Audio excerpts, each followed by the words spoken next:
Awakening with Brahma Kumaris. Welcome to Awakening with Brahma Kumaris. In the past few sessions, we have been discovering who we are, where we are, what is our relationship with the Supreme Father. Well, you are a soul, you are a being of light, you are consciousness, you are a spiritual energy. But are you always in control of this energy? Do you have self-control? Are you self-empowered at all times? What happens to your power in different circumstances and situations? Our topic for today is the power to turn within. And once again, we are delighted to have with us Sister Jayanti, the European Director of the Brahma Kumaris. Welcome, Sister Jayanti. Hello, Om Shanti.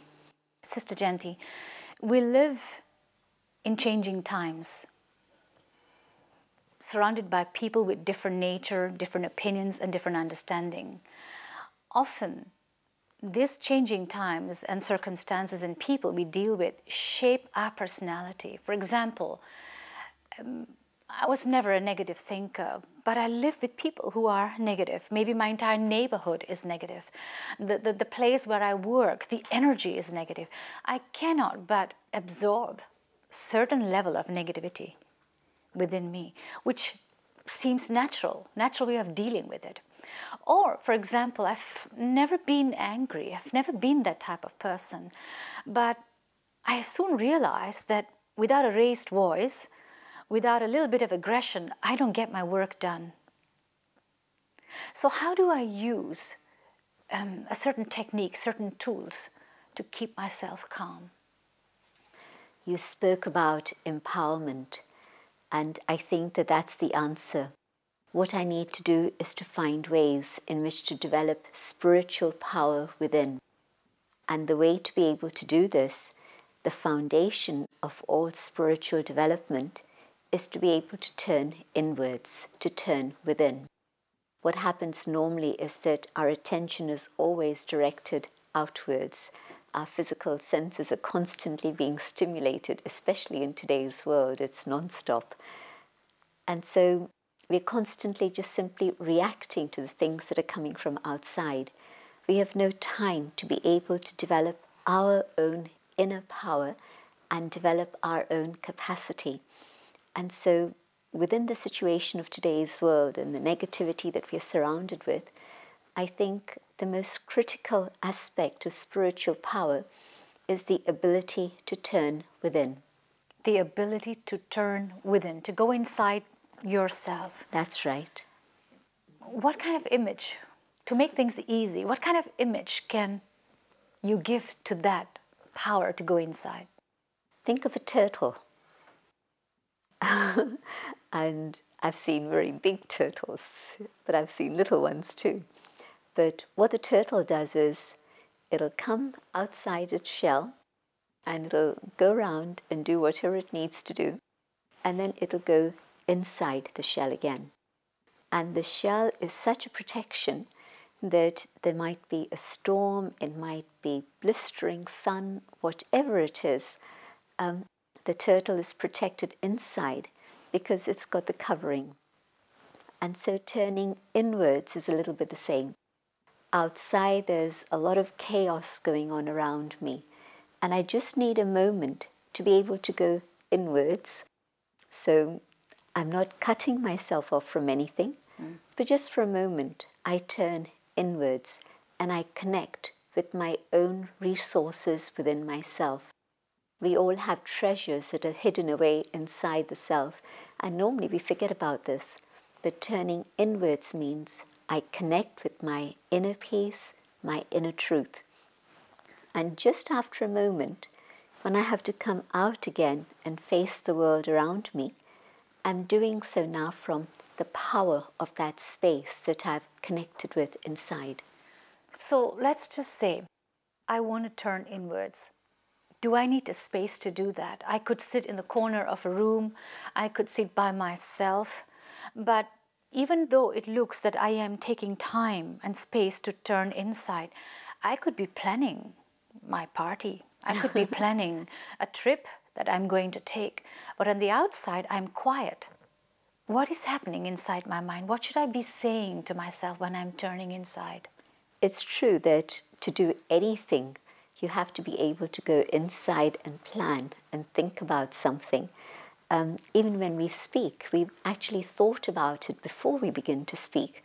So it's actually an indication that everything starts inside and then it comes through into words and into actions and relationships.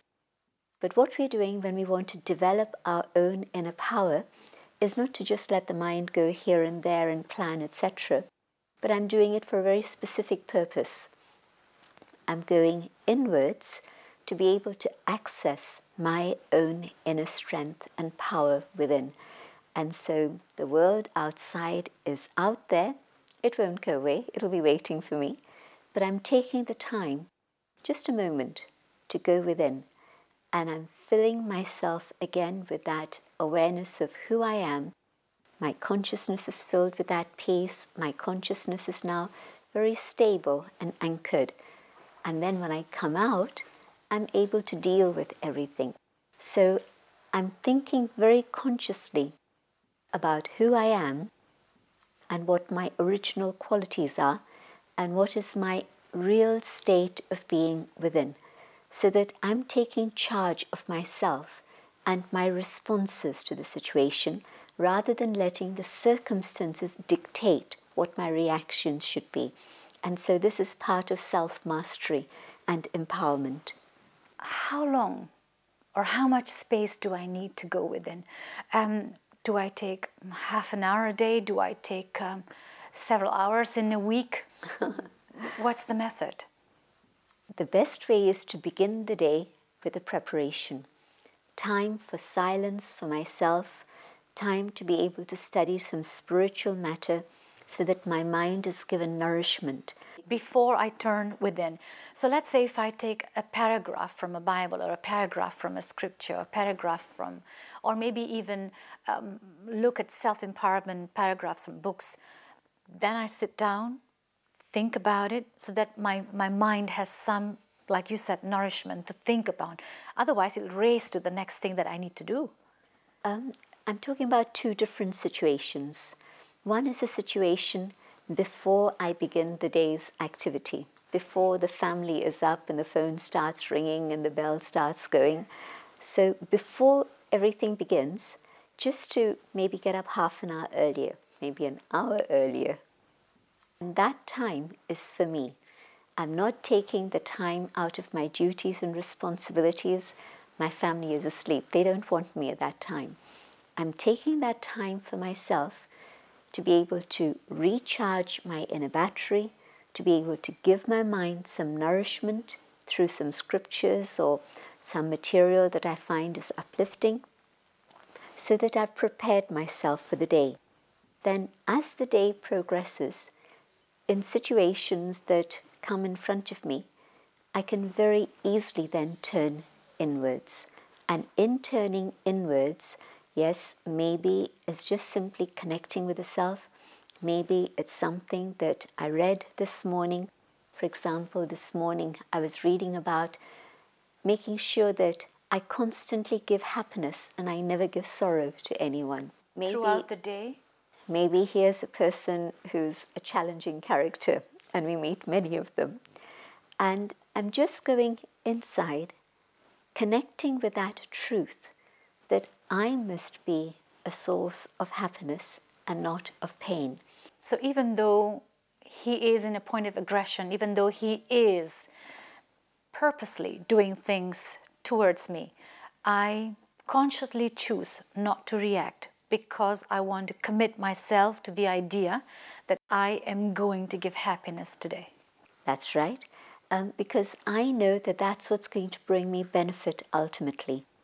Because whatever this person is saying or doing, if I react to that, then the burden that I carry is going to be greater and it's going to be very difficult to deal with it. But if I've decided this morning, I'm going to fill myself with that truth that I, from my side, must not give any sorrow, then I remind myself of that turning inwards. I come back to that point of truth. This is what is important for me. And whatever they say, whatever they do, I make sure that my response is appropriate. I'm not ignoring what they're saying, they'll get more angry, but I'm making sure that from my side, my response is the correct response and not something out of emotional reaction. I like this idea. I like this idea to make an appointment with yourself first, maybe half an hour early, like you said, before the rest of the family wakes up, or come to work maybe 20 minutes earlier before the rest of the work colleagues come in. Let's just say I begin this practice and I like my own company now.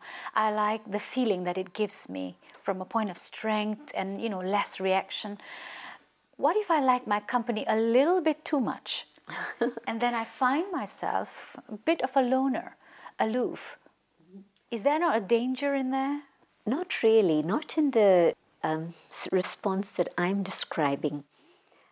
If I just wanted to be alone, I would leave people and just go off somewhere. And I'm not talking about that at all. I'm very much at home with the family. I'm very much at work fulfilling my responsibilities. But I'm now more able, more capable of doing the right thing at the right time because I'm connected with the inner truth of the self, which means that I'm able to fill myself with what I need. I'm able to be fulfilled inside, and so I'm able to share.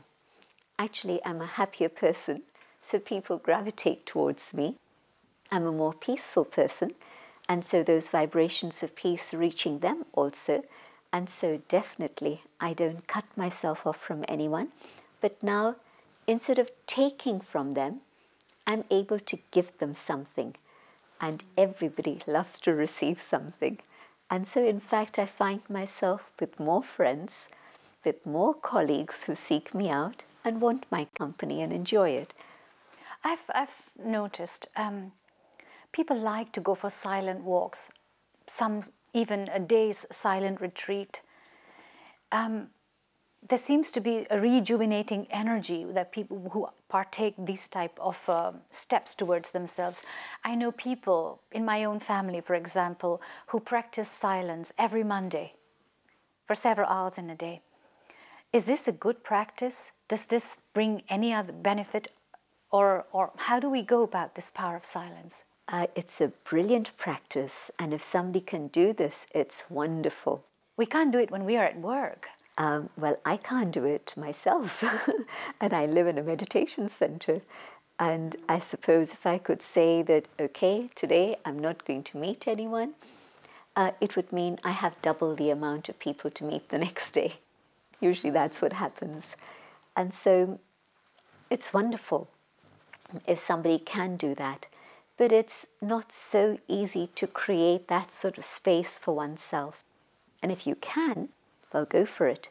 But the other way to do it is make sure that I enjoy silence in the morning, and I take the opportunity through the day to create spaces of silence, little moments of silence. It's like a piggy bank. You collect the pennies to make a pound. Correct. You don't tell a child, put £5, he doesn't have any. Yeah. But just put in a penny at a time, a penny at a time. And so through the day, just a moment, just a moment, just a moment. And what I've found is that some people are actually scared of silence, because when they go inside, it's very true. The first thing that comes up is all your fears and anxieties, things that are happening in your life, and you haven't dealt with them, you haven't processed them, you've pushed them to the back of your consciousness. Create space for silence, and it's those things that come crowding in. There's a woman who's a very powerful woman, and she told me that I don't want silence, because if I have silence, I think of the tragedies that I've been through, and she's been through a couple major things in her life. I don't want to remember those. And yet, we were there together for a couple of hours. By the end of that time together, when she'd understood that when you turn inwards, it's not a question of letting other things come crowding in, But turning within means connecting with your original state of being by using your mind in a very conscious way.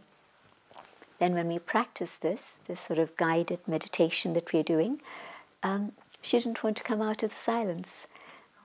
And so you have to train your mind to go into silence. But yes, once you've understood how sweet silence can be, then this expression, silence is golden, is really something that you can feel. And to give yourself the luxury of half a day or a day of silence is beautiful. A much later power, I guess. It's later.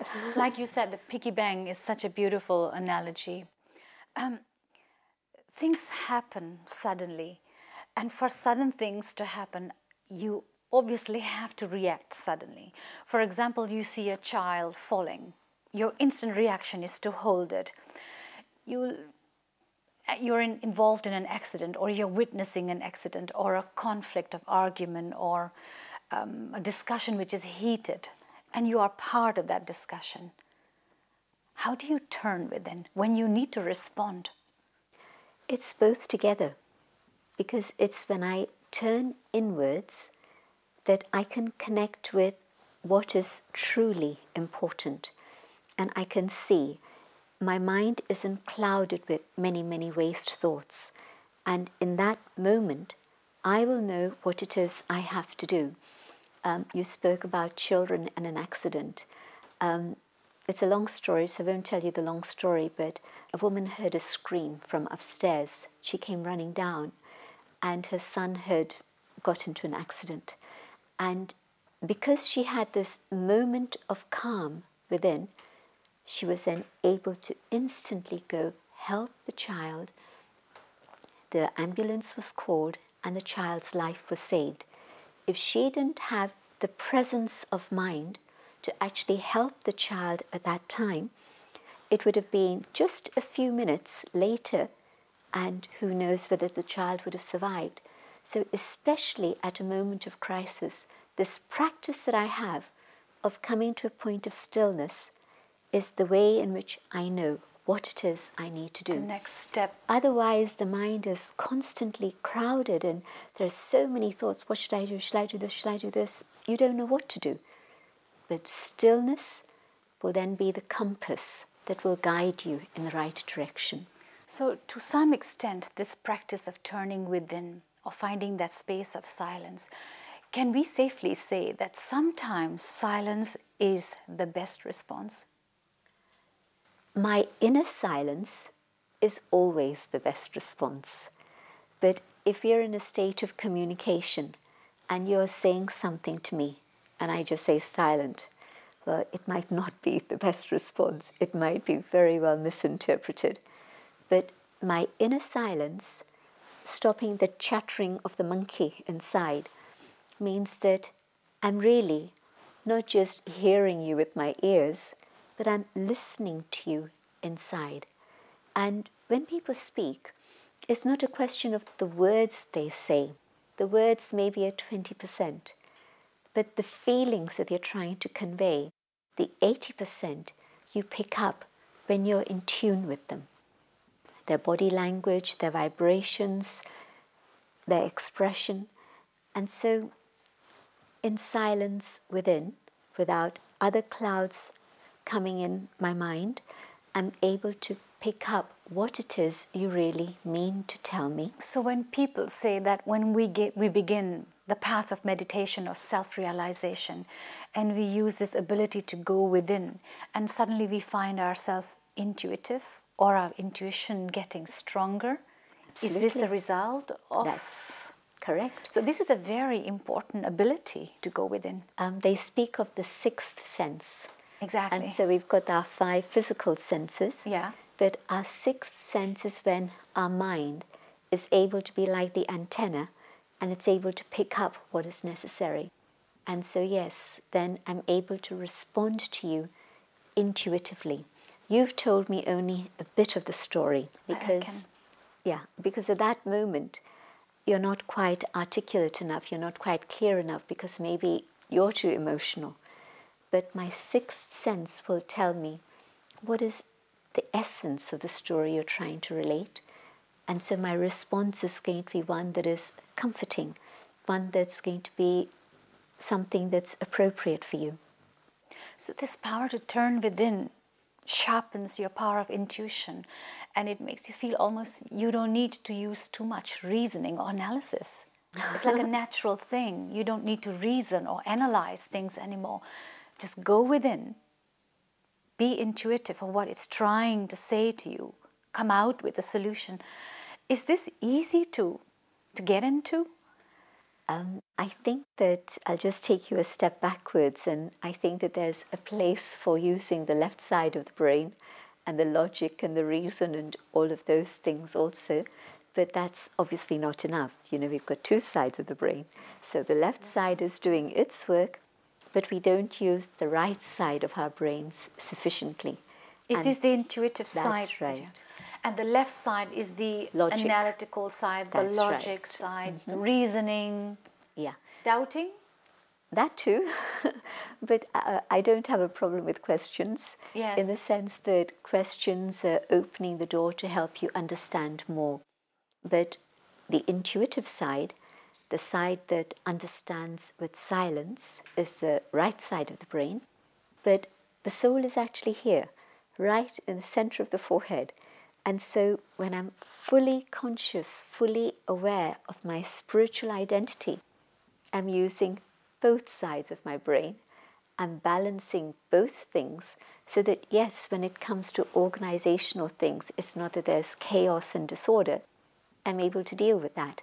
But there's something above and beyond order. So let me get this quite clear, because this is such an interesting power. Go back to yourself, to the consciousness that I am this being of light. When you are in this consciousness and this understanding of I am a spiritual energy, I am a soul, I am actually using both sides of the brain. Mm-hmm. I think so. Just with this idea that I am peaceful. Because I'm centered at that moment. I'm not tilting one way or the other way. Neither in analyzing my chaos, nor planning my next step. I am in the center. In which I'm able to deal with both sides of the picture. The side that deals with the physical dimension of reality, but also the side that deals with the non-physical dimension of reality. Because there are both these sides to reality, the non-physical and the physical. And I can't ignore either one. But turning inwards makes me aware of the power that I have within and how to be able to use that at the present moment in the physical world, in the physical dimension. So when I practice this and I have a full day's work, 9 to 5, and I need these moments for myself, would it be, for example, instead of eating with work colleagues, I take, a table by myself, eat somewhere else, move away from that computer, that technology that's forever moving my mind in a different direction. Eat silently. Sometimes that can be misinterpreted. And so maybe having a meal with my colleagues is a time for communication, which is not work-based, but which is more personal, which is more human. And so to have that human social relationship with the people I work with is also important. What I'm suggesting is that take moments when you can. I'm at my desk, and yes, the screen is in front of me, but I'm taking a moment before I start my work to go inside. And in that connecting with the truth within, I begin my work in the right consciousness, and I'm able to do my work more efficiently because I'm totally focused. Work isn't a waste of time. Work is important, and there has to be integrity in the work that I do. And so when I'm working, it's not a waste of my energy. I'm developing myself through my work also. But before I begin the work, I turn inwards. Then I do my work, and then I go inwards again. So this is a very important power, which means I could be in a gathering of thousands. There could be chattering all around, and yet I'm able to go within and silent. And then come out with love and joy. That's beautiful. That's really beautiful. Sister Jayanti, take us in the next few minutes into this experience of turning within. Here, in the physical dimension, in the physical body, I know who I am. I am that inner being of light. And in this awareness, I connect with the truth within. The understanding that when I'm connected with peace, light, and love,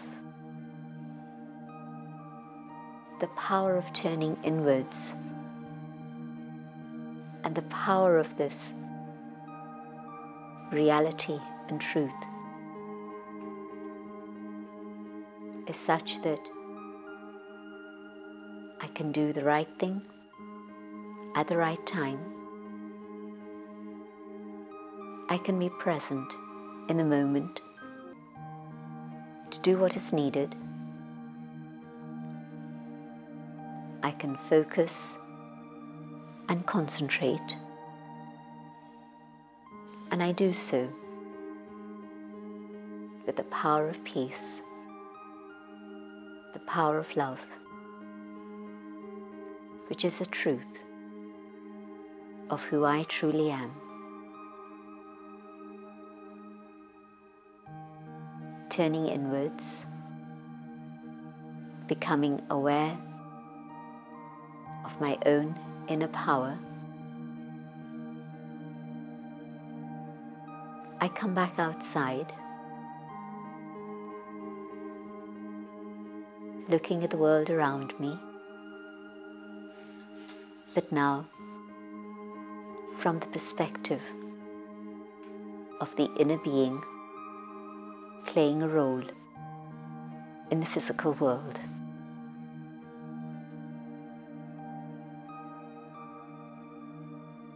Om Shanti. Om Shanti. That was really beautiful. Thank you. Thank you very much for being with us today. We hope to see you at the next episode. Om Shanti. If you wish to discuss your problem or have a question to ask or want to know your nearest Rajyoga Meditation Center, call us on 099 99 744 555. Shanti.